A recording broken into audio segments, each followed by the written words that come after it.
Hey everybody, it's me, Mark with theprojectjunkie.com. Today I wanted to show you guys my wizard staff that I made.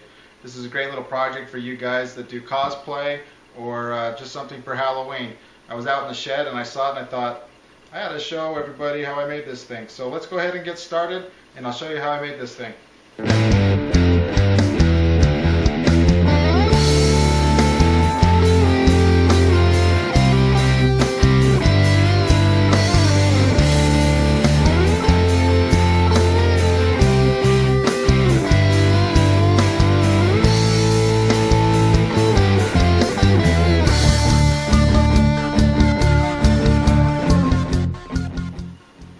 Well, I built this thing back in October of 2008 for Halloween. There's a lot that I don't remember about it, so I'm not going to do a formal tutorial on this. I will show you how I did the insides of it and the electronics here in just a minute. I wanted to show you the outsides though. This shroud here that covers this this glowing rod, and I'll explain the rod and everything and when I take everything apart, but that's just Kydex. Any of you guys that watch my videos know I do holsters out of Kydex, so that's just a thermoforming plastic. I cut it into a cross and folded it down, and then I painted it a hammered bronze. I believe it's just Rust-Oleum's hammered bronze, just so it kind of gave it a metal look. Then I've got here it's a chrome plated copper sink pipe, and I don't remember if it's 1.5 or 1.25, but I'm pretty sure it's 1.5 inch. And I found a rod, which is just a hanger rod that you guys use in your closet, and that matched it up really well. So I cut the rod down just a little bit with a razor and then removed part of it so it would fit inside of this tubing here, and then I just screwed it on. I've got a little switch here. Don't really care for the switch, it's ugly, but it's what I had at the time and it was cheap, so I went ahead and used it. This wood here, I just used a stain on it. I didn't seal it or anything like that. So anyway, let's go ahead and tear this thing apart, and I'll show you what it looks like on the inside.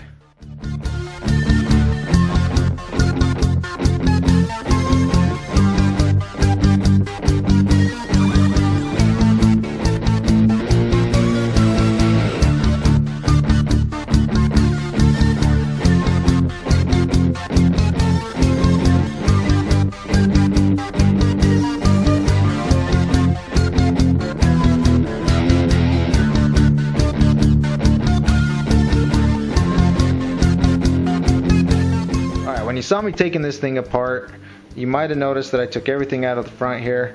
When I originally made this, I made it so that I could pull the back end off and then replace the batteries and put the pole back on there, or the staff part back on. And I don't know what happened. I don't know if this thing swelled up or what, but I could not get it off of here for the life of me. So I ended up pulling everything out of the front, broke a couple of the solders off. No problem, I went back and resoldered them. And then I went and finally was able to get this out and sanded it down so now it fits in there nice without being too tight. So let me show you what I've got going on here. Basically what you're seeing sticking out of the tube is this apparatus right here. And what this is it's just a couple of pieces of 1 inch to 3/4 inch PVC couplings, and you stack them on top of each other and you glue them together with some plastic epoxy. Once you've done that, you take a reflector like this one here.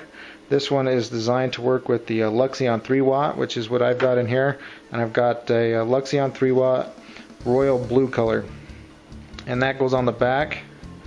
Let me see if I'm doing this right. It goes on the back like this. I believe this reflector is 15 or 20 degree, so then you just glue that on there. I use some high heat epoxy to glue the reflector and the Luxeon and the heatsink together. These get really hot, these Luxeons, so you're going to need a heatsink for it. I don't actually prefer doing it this way. This was one of the first models that I did.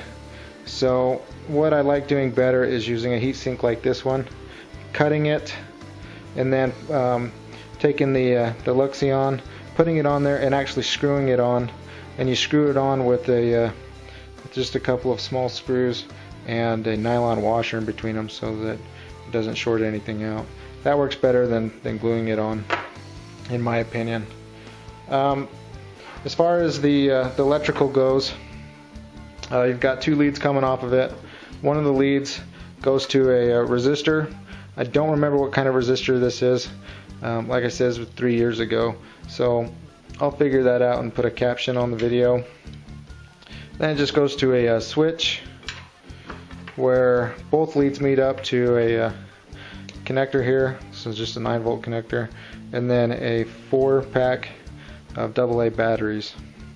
So that just goes on there like that, and then you can turn on your lighting apparatus there. Originally I wanted to do this with some quartz crystal, but I could not get it in time. So I had some lightsaber stuff laying around, which is this right here. This is just 1-inch polycarbonate tubing. It's got some special type of film in it, which I got from Corbin's Components. He does lightsaber stuff.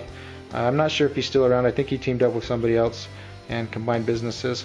So I'll post a link to them if I can find it. But basically, it's got an end cap here. You use polycarbonate tubing for lightsabers because you can duel with them, because polycarbonate is pretty much bulletproof glass, and you can whack them together and they're not going to break on you. You can use just a regular old acrylic for this, or if you want, like I said, like a quartz crystal or something. This has got a little reflective piece here on the end that when the light shines up, it kind of reflects it back. If you're going to use an acrylic tube, you don't need to use a cap like this. You can actually just go to the hobby shop, get some middle circle mirrors like this, and that'll work for you. So that's pretty much all the components. So it's really a pretty simple little device. It's just a glorified flashlight, really, is all it is. Let me give you a look down in there. You can kind of see the Luxion in there. I'm not going to shine it into the camera. It might break the camera. They consider this I think it's a class 1 laser, so it'll hurt you pretty good if you shine it into your eyes. You can see there it's really pretty bright. So anyway, I'm gonna go ahead and put this thing back together. If you have any questions or comments, you can find me at theprojectjunkie.com. Like always, you can leave a comment for me and I'll get back to you as soon as I can. So anyway, I'll catch you guys on the next project.